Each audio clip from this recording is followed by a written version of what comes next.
या आती हैं एग्जाम देने या उनके, तो एक सेंटर भी बना रहे हैं कि उनको 1 रात 2 रात रुकने की भी व्यवस्था रहे। बच्चों के नगर में डिजिटल लाइब्रेरी की भी योजना है। नमस्कार, आपका स्वागत है हमारे चैनल में।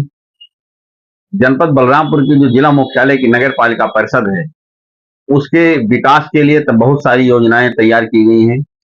कई योजनाएं इस समय चल भी रही हैं ताकि बलरामपुर का उत्तरोत्तर विकास हो सके और सार्वभौमिक विकास के लिए, चौतरफा विकास के लिए काफी समय भी अभी लग सकता है। लेकिन जो इस समय वर्तमान चेयरमैन है डॉक्टर धीरेन्द्र प्रताप सिंह धीरू जी, उनकी जो योजनाएं हैं वो काफी महत्वपूर्ण है और काफी लाभदायक सिद्ध होगी भविष्य में। आज हम उन्हीं से जानते हैं कि नगर पालिका के विकास के लिए बलरामपुर को स्वच्छ एवं क्लीन बलरामपुर, हरित क्रांति जो यहाँ बलरामपुर में चल रहा है, हरित बलरामपुर, उसके दिशा में क्या क्या कार्य हो रहे हैं। अध्यक्ष जी, आपका स्वागत है। क्योंकि बलरामपुर के विकास के लिए आपने बहुत सारी योजनाएं शुरू की हैं, तो उसमें प्रमुख कौन कौन सी योजनाएं हैं जिससे कि बलरामपुर एक राष्ट्रीय स्तर पर दिखाई दे।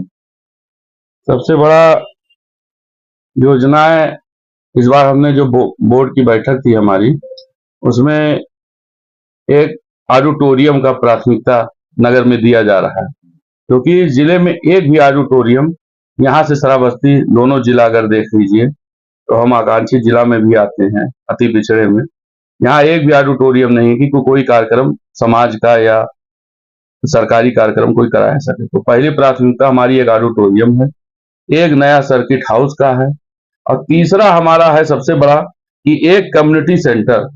कम्युनिटी सेंटर का मतलब है कि एक गरीब परिवार का, मिडिल क्लास के लोग वहां पे एक कम पूंजी में वो सारी सुविधा पाके वहां पे एक हॉल बन जाए, कम से कम शादी का बढ़िया विवाह घर कम्युनिटी सेंटर वहां पे बन जाए।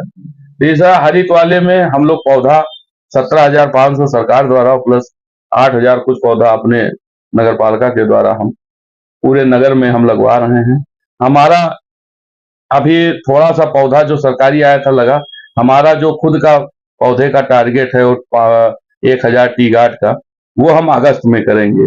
नगर के मुख्य मार्गों में हम पौधा लगवाएंगे, जो कि हम 2 साल पहले भी हमने 40,000 पौधा अपने स्वयं के सहयोग से लगवाया था।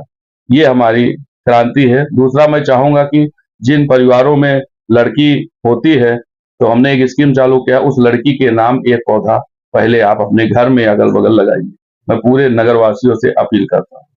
श्री नगर पालिका द्वारा पहले भी एक कम्युनिटी सेंटर बनाया गया था, वो नगर पालिका द्वारा जो बनाया गया था 2003 में बना था, वो चीर स्थिति में है।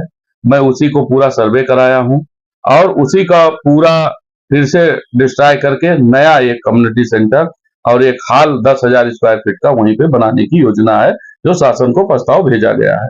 और एक हम वृद्धा आश्रम भी बना रहे हैं। एक हम बाहर से कोई महिलाएं या बच्चियां आती हैं एग्जाम देने या उनके, तो एक सेंटर भी बना रहे हैं कि उनको 1 रात 2 रात रुकने की भी व्यवस्था रहे।